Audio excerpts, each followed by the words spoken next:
Hi guys, ఇప్పుడే కరుపు movie చూడటం జరిగిందనమాట. తమిళ్లో చూడటం జరిగింది.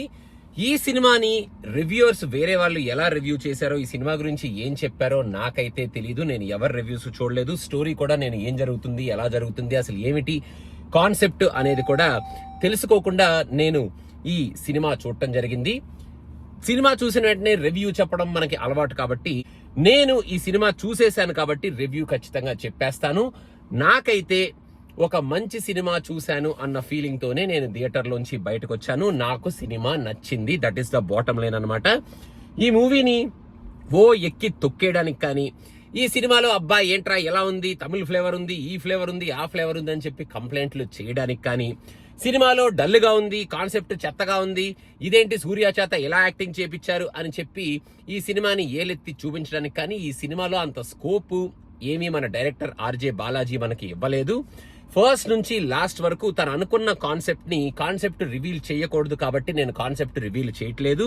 ఆ కరప్పు స్వామి అనే కైండ్ ఆఫ్ కాన్సెప్ట్ ని ఆ కోర్టు డ్రామాలో జాగ్రత్తగానే పెట్టుకొని ఆ కాన్సెప్ట్ కి బౌండ్ అయ్యి కొంచెం మనకి బిలీవబుల్ గా లేని స్టోరీని అనుకోండి. కాకపోతే మనం ఇలాంటి సినిమాలు చాలానే చూస్తుంటాం. ఎంటర్టైనింగ్ గా ఉందా, సినిమాని బ్యాలెన్స్డ్ గా చెప్పారా లేదా అనేది ఇంపార్టెంట్. ఈ సినిమాలో ఎంటర్టైన్మెంట్ ఉంది.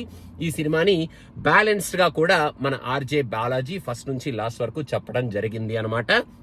ఫస్ట్ లో ఆ కోర్ట్ డ్రామాలో హెల్ప్లెస్నెస్ సీన్స్ చూపించడం కానీ, స్లైట్ ఎమోషన్స్ తో మనల్ని లైట్ గా టచ్ చేయడం కానీ డెఫినెట్ గా ఫస్ట్ హాఫ్ లో చేశాడు.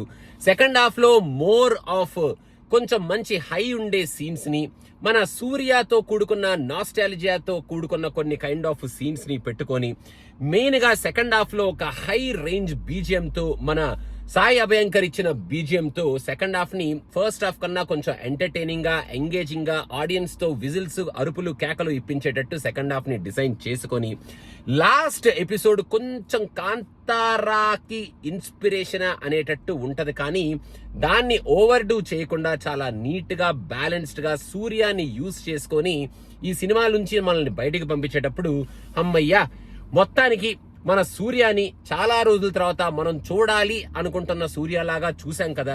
సూర్యకి ఒక హిట్ పడింది కదా. ఒక సూర్యకి హిట్ పడాలి అనుకునే ఒక ఫ్యాన్ లాగా హ్యాపీగా అమ్మయ్య మా వాడికి హిట్ వచ్చింది అనుకుంటూ మనం థియేటర్ నుంచి బయటకు వచ్చాం కదా, సినిమాని ఎంజాయ్ చేసి అన్న ఫీలింగ్ తో నేను థియేటర్ నుంచి బయటకు వచ్చాను.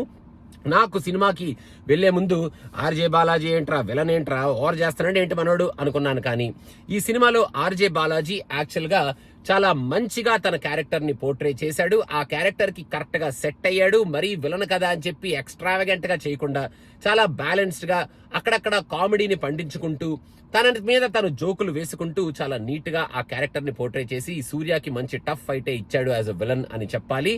అండ్ సూర్య ఫస్ట్ నుంచి లాస్ట్ వరకు ఫినామినల్ గా ఉన్నాడు. అండ్ సూర్యకి ఇలాంటి రోల్స్ ఇస్తే ఖచ్చితంగా క్యారీ చేస్తాడు. అండ్ ఆ ఆరా కానీ, ఆ చామ్ కానీ, ఆ గ్లేర్ కానీ సూపర్ గా ఉంది సూర్యలో ఫస్ట్ నుంచి లాస్ట్ వరకు. And he absolutely nailed it in this character అని చెప్పాలి.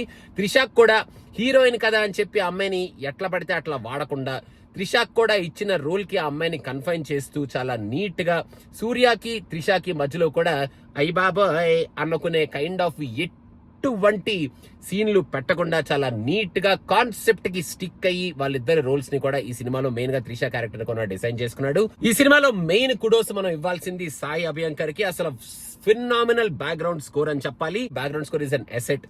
సో ఓవరాల్ గా ఆర్జే బాలాజీ సూర్యకి, మెయిన్ గా సూర్య ఫ్యాన్స్ కి, మన తెలుగు ఆడియన్స్ కి కూడా మంచిగా సూర్యాని ఇంకొకసారి మనం చూడాలనుకుంటున్న క్యారెక్టర్ లో చూపిస్తూ ఆ మంచి మంచి హైస్ ఇస్తూ సూర్యకి మనం నచ్చి మెచ్చే కొన్ని గెటప్స్ లో చూపిస్తూ మనకి మంచిగా ఆ నాస్టాలజియాని క్రియేట్ చేస్తూ కొన్ని సీన్స్ లో హ్యాపీగా థియేటర్ లో మనల్ని ఎంటర్టైన్ చేసి ఒక డిఫరెంట్ కాన్సెప్ట్ ని డిఫరెంట్ గా మనకి ప్రెజెంట్ చేస్తూ సినిమాలో కూడా ఎక్కడ బోరింగ్ గా మరీ మనం చిరాగ్గా ఫీల్ అవ్వకుండా స్టోరీతో ఎంగేజ్ చేసి థియేటర్ నుంచి హ్యాపీగానే బయటికి పంపించాడు.